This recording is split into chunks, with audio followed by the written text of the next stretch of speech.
Welcome to rSlash Malicious Compliance, where a stupid manager gets himself fired. Our next Reddit post is from The Flump. So I started a new job about 2 years ago, and I finally found a job that I'm naturally good at, which has been amazing because my performance has been top-notch. I've had no disciplinary actions, and I've even gotten a few awards. So I started helping out my fellow coworkers when they were struggling, and especially helping out the newbies who just got off training. Our training is garbage generic training for 3 weeks, which has literally nothing to do with our sector. And we're literally told to forget everything we learned because it just doesn't apply to us. So naturally, our newbies struggle a lot at the start, and that tanks the performance for the entire team. So I wanted to be a good team player now that I finally felt like I knew what I was doing, but apparently that was a mistake on my part. After 3 months of helping my team, I was called into a meeting with our coach to discuss my behavior. I was told that I wasn't allowed to help my coworkers because I'm not trained in that field, and only the higher-ups are supposed to answer questions and make decisions within our job. And that would be fine and understandable if the coach was available for the entire 8-hour shift to answer questions and help people, which they aren't. I pointed this out along with some statistics that since I started helping out, our performance has gone up each month. And it helps the newbies feel welcome because they have a non-superior coworker they can ask questions to without needing to worry about it. This was another mistake on my part. Our coach got really angry, and I was basically told that this is how it is, and if I'm caught giving unsanctioned help again, I'll receive disciplinary action. Okay, fine. Have it your way, you sad, pathetic excuse of a human. I screenshotted the conversation, dug up performance reports prior to me helping, during me helping, and for the next 3 months without me helping. And wow, shocker, we started tanking in our performance. How could this have happened? So the entire team got called into a big meeting with the higher-ups, our manager and our coach to discuss what the hell is going on and why we're doing so awful. I let everyone speak their piece, and at the end of the meeting, I just asked if I could have 5 minutes of one of the big chiefs' time, because I think I might just have a solution to help improve our performance. He was actually surprisingly interested, so he called me up after the meeting to hear me out. I told him about the whole situation, showed screenshots, performance results, the whole 9 yards. This dude was visibly shook, a bit lost for words to be honest, but he said that he really appreciated the input and he would look into fixing this internally, and that was that. 3 days later, our coach resigned to search for greener pastures. F you. OP, you committed the cardinal sin, which is making your boss look bad by doing their job better than they could. OP went on to clarify in an edit that, of course, she didn't get a pay raise. And that's just so incredibly stupid, because if you have a worker who's clearly, objectively improving the performance of your team, why would you not hire that person into doing the job that they're doing better than their manager was? Isn't that just the stupidly obvious, clear answer? But nope. Corporate BS is always going to be corporate BS. And speaking of stupid corporate BS, we have this post from Raptor Blues down below. It's amazing how clueless management can be. I worked a field job where we had to call an 800 number after on-site service so we could log our time. Our company started cutting back on the people that we would call in that call center to save money. Those attempts to save money ended up costing the company a massive amount of money because they had 300 workers in the field just sitting on hold for hours at a time waiting to log their service calls. One of our service directors visited our city, and I asked for 5 minutes with him, just as you did. In that 5 minutes, we did a math problem together. 300 workers in the field times 1 hour of waiting on hold a day equals 300 hours per day wasted on hold by field personnel. Mr. Director, how many call center reps do you think that we could hire with that? A couple? It was like someone lit a light bulb over his head. He walked away, and 3 weeks later, we heard that he had started his own initiative to hire additional call center workers. It came as no surprise in the coming months when our hold times went back to a few minutes per call.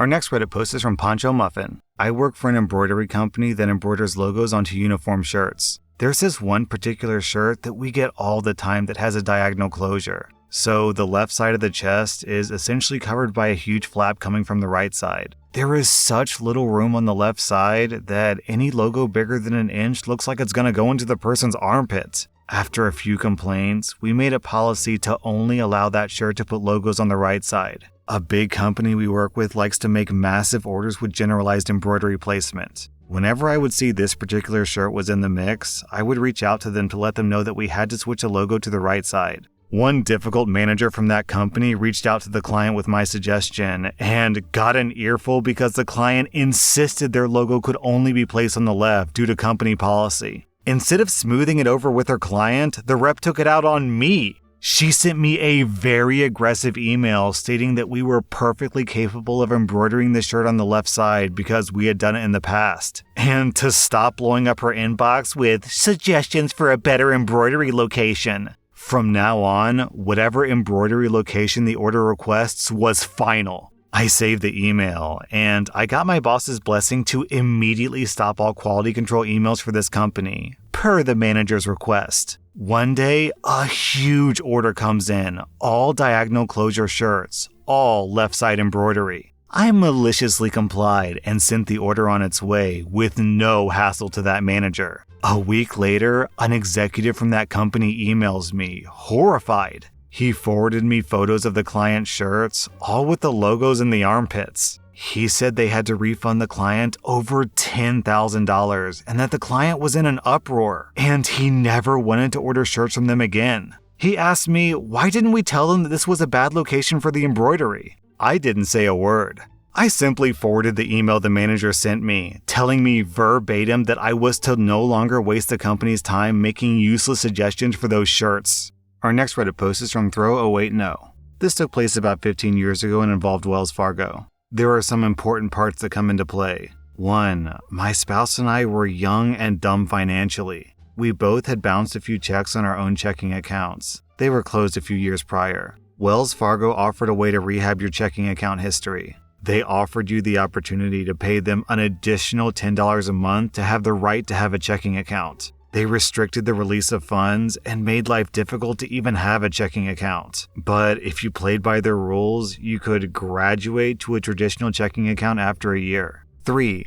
I participated in the opportunity checking. I participated in this program and graduated my account. My spouse had lived without a checking account for a few years and wanted to try again. 4. I took my spouse to Wells Fargo. We explicitly explained my spouse's previous history and specifically asked for their awful checking rebuilding accounts. We knew that my spouse had to start at the bottom. 5. The branch manager entered the basic information and said there was no need for the rehab checking account. My spouse qualified for the regular account. We asked again to be absolutely sure. Yes, no rehab needed. Here's some starter checks. Your ATM card will be in the mail in a week. They gladly took an initial cash deposit of $500. Fast forward a week. We get the ATM card and we call to activate it. Your account has been closed. Why? We determined that you've had bad checking history previously. We go round and round about how we covered this, disclose it up front, and we ask for the checking rehab account. You'll have to go back and open that account if you want it. We can't change the account.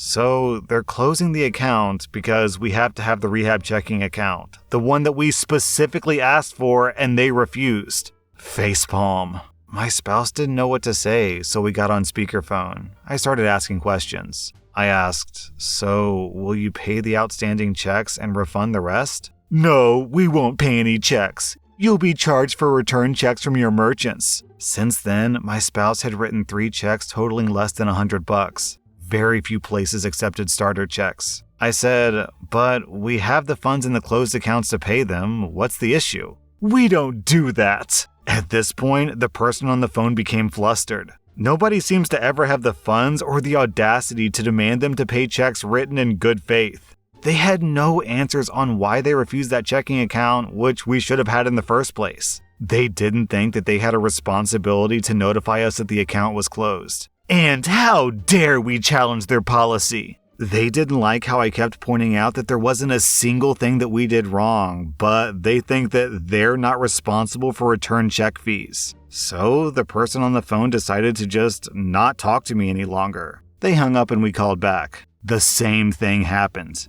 Finally, they offered this gem. We won't talk to anyone except the name on the account. Click. Their only possible chance to avoid a difficult discussion where they own their mistakes was clinging to not letting someone else ask questions with the account holder's permission. They even refused to let me tell my spouse what to ask and respond to my spouse directly. You can only talk to the name on the account? Okay. So I called back. Miraculously, in 60 seconds, I now identified as a different person. Thanks for calling Wells Fargo. May I have your name? I gave my spouse's name. Then there was a long pause. You aren't spouse's name. Sure I am. Ask me anything. Name, social security number, address, mother's maiden name, date of birth. I gave all the information, and then there was another long pause. No, you're not the spouse. Why do you say that? Because you're a man. Wait a minute. That's why you closed my account? Because I'm a man? I'm pretty sure that's illegal. Please hold. A manager finally comes on. We have a little back and forth about who I identify as. But seeing how I'm not doing anything except demanding they pay checks on my spouse's account, written by my spouse, with funds in their possession, there isn't much they can fight. But they finally agree to pay the 3 checks from the funds in the account. They didn't want to, but the name on the account demanded it. And the fallout? They had to do the right thing after wasting hours fighting it.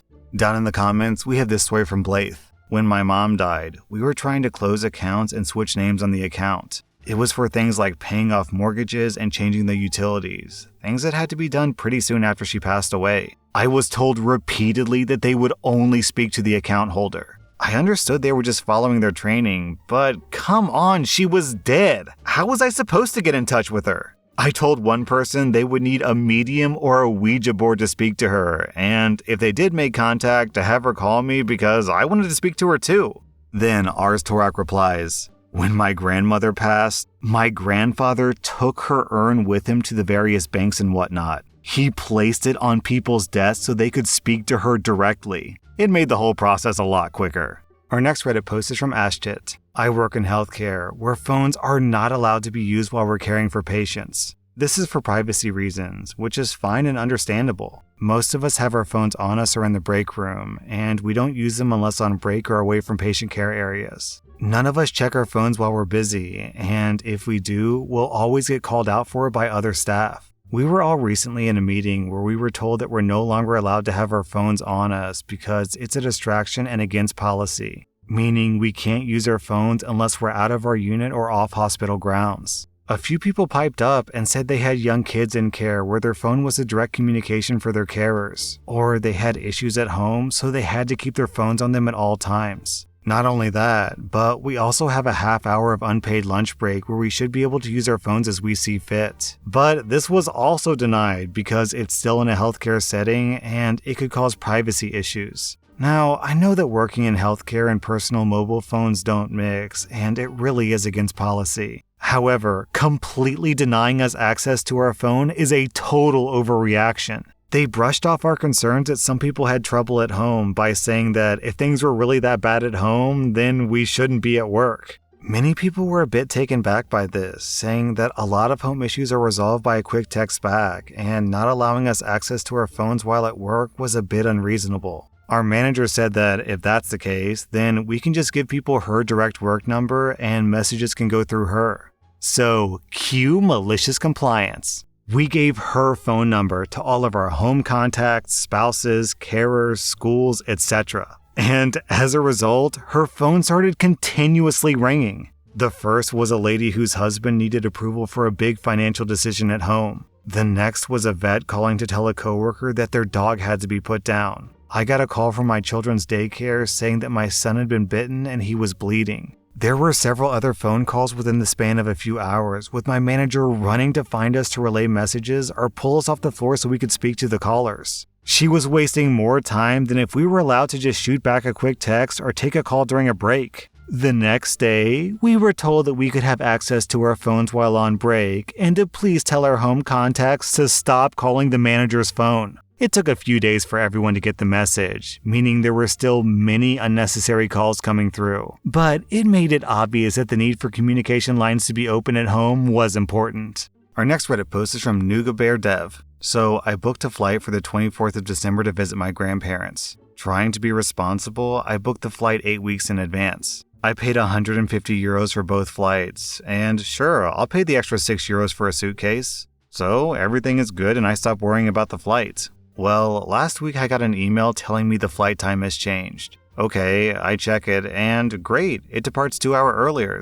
No worries. 3 days later, ping, I get another email, but now the flight is a day prior. Shoot, I have university that day, but let me see what I can do. I contact customer service and jump through hoops, but there's no alternative flight. While browsing, I notice the flight is now a bit cheaper, 40 euros cheaper. So I ask if I can get a partial refund or an upgrade due to the inconvenience of the flight leaving earlier and me reshuffling my schedule. Well, nope. They insist that I can only accept the flight or cancel it fully. I hold off. It's not worth the hassle, I think. Who knows how long it'll take to get my money back? So after a few days I check the flight, and wow, they reduced the price again. Now the asking price is just 8 euros. That's almost free. So I ask again, is a partial refund possible?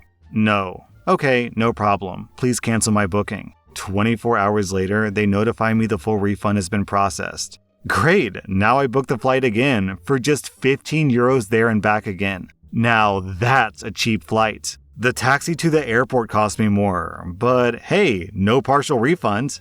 That was r/malicious and this is r/puppy bloopers.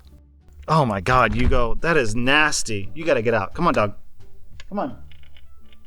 Hugo, you can't fart in here, dog. Oh, this is awful. Come on. Come on. Hugo. Oh, I gotta air this out. Holy shit, dog. You got stinky farts, pooch.